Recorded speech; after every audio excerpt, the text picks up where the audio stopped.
1986లో దేశంలోనే మొట్టమొదటి ఆరోగ్య యూనివర్సిటీని స్థాపించినటువంటి అప్పటి ముఖ్యమంత్రి ఆంధ్రుల అభిమాన నటుడు అలాగే ఆంధ్రుల ఆత్మగౌరవానికి ప్రతీక అయినటువంటి ఎన్టీ రామారావు గారు నిజంగా మనం ఎంతో మెచ్చుకోవాలి అధ్యక్ష.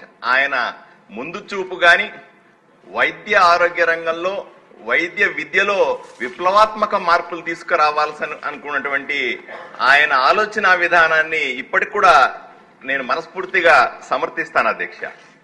ఇప్పటి వరకు 2022 వరకు కూడా 3 లక్షల మంది వైద్య పట్టాలు ఎన్టీఆర్ యూనివర్సిటీ నుంచి పొందారు అధ్యక్ష. దాంట్లో నేను కూడా ఒకండి అధ్యక్ష.